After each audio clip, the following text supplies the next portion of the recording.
PUBG game के बारे में तो आप सभी ने सुना होगा। वो एक ऐसा गेम था जिसने लोगों को अपना एडिक्ट बना लिया था। पबजी के बैन होने पर न जाने कितने ही बच्चे, टीनेजर्स और एडल्ट्स मेंटल हेल्थ बीमारियों से जूझने भी लगे थे। उन्हीं में से एक था नितिन। लेकिन उसकी कहानी शुरू करने से पहले हम आपको हमारे एक फ्रेंड और इंग्लिश यूट्यूबर स्लैप्ड हैम के बारे में बताना चाहते हैं। अगर आपको हॉरर पसंद है तो उनका चैनल भी बहुत पसंद आएगा, क्योंकि उनकी वीडियोस में भूत, मॉन्स्टर्स और एलियन से रिलेटेड बहुत सारी असली स्केरी वीडियोस, असली फुटेजेस और रियल फोटोज होती हैं।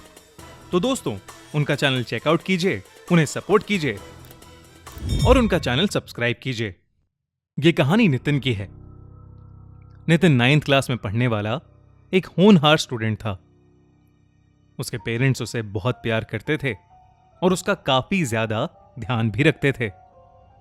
नितिन का एक बड़ा भाई था जिसने कुछ वक्त पहले ही पबजी के बैन होने पर सुसाइड कर लिया था। और इसी हादसे के बाद से नितिन के पेरेंट्स अपने छोटे बेटे के लिए बहुत परेशान रहते थे। नितिन अपने भाई के बहुत करीब था और इसीलिए रोज रात को वो अपने भाई के कमरे में जाके थोड़ी देर बैठ जाता था और उसे याद करता था। एक रात जब नितिन अपने भाई के कमरे में बैठा उसे याद कर रहा था, तब अचानक नितिन का फोन बजा। उसके एक फ्रेंड आयुष का फोन आया था। आयुष बहुत खुश था और उसने नितिन को बताया कि पबजी जैसा एक गेम बैटल ग्राउंड इंडिया में रिलीज होने वाला है और उसके लिए रजिस्ट्रेशन शुरू हो गई हैं। उसने नितिन को भी रजिस्टर करने को कहा, लेकिन नितिन ने आयुष को साफ मना कर दिया। फोन काटने के कुछ ही देर बाद नितिन को ऐसा लगने लगा कि जैसे वो कमरे में अकेला नहीं था। उसे बिल्कुल वैसे ही खुशबू आने लगी जैसे उसके भाई में से परफ्यूम लगाने के बाद आती थी।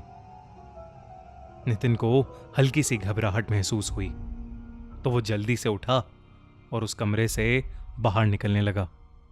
जैसे ही उसने दरवाजा खोलने की कोशिश की, नितिन का हाथ किसी ने पीछे से पकड़ लिया। नितिन कांपते हुए पीछे मुड़ा तो उसके सामने उसका भाई खड़ा था।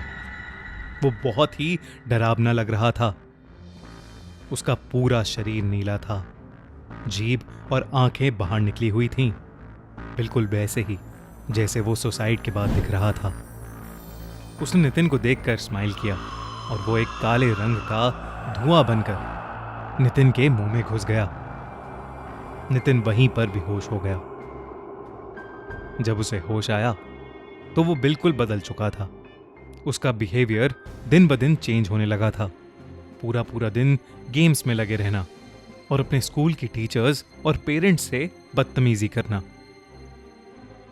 एक रात जब नितिन अपने कमरे में गेम खेल रहा था तो उसकी मम्मी उसके कमरे में आई और उसे इतनी देर तक जागने के लिए डांटने लगी। नितिन को अचानक ही बहुत गुस्सा आने लगा। वो जैसे पागल हो गया था। उसने अपनी मां पर फोन फेंका और फिर उन पर चढ़कर उनका मुंह नोचने लगा। नितिन की मां ने उसका चेहरा बदलते देखा, जिसे देखकर वो बहुत ज्यादा डर गई। वो समझ गई थी कि नितिन के साथ कुछ बहुत डरावना हुआ है। अगले ही दिन वो नितिन को एक तांत्रिक के पास ले गई, जिसने झाड़ फूंक से उसे ठीक कर दिया। साथ ही उन्होंने नितिन के बड़े भाई के लिए फिर से पूजा कराई और नितिन के बड़े भाई के कमरे पर हमेशा हमेशा के लिए ताला लगा दिया। गाइस, ये कहानी एक फिक्शनल कहानी जरूर है, लेकिन इसमें आप सभी के लिए एक स्पेशल मैसेज है। बहुत जल्द पबजी बैटल ग्राउंड के रूप में इंडिया में लॉन्च होने वाला है। हम भी एक्साइटेड हैं और हम भी खेलेंगे, लेकिन अपनी मेंटल हेल्थ और फैमिली टाइम पर कॉम्प्रोमाइज करे बिना। गेम्स खेलने में कोई बुराई नहीं है, पर किसी भी गेम का एडिक्शन नहीं होना चाहिए जो आपको और आपकी फैमिली को हार्म करे। अगर आप हमसे अग्री करते हैं तो इस वीडियो को लाइक करिए और अपने फ्रेंड्स के साथ जरूर शेयर कीजिए और हमें कमेंट्स में बताइए कि आप क्या सोचते हैं। और हाँ, स्लैप्ड हैम चैनल की लिंक डिस्क्रिप्शन में है, उसे चेकआउट जरूर कीजिएगा।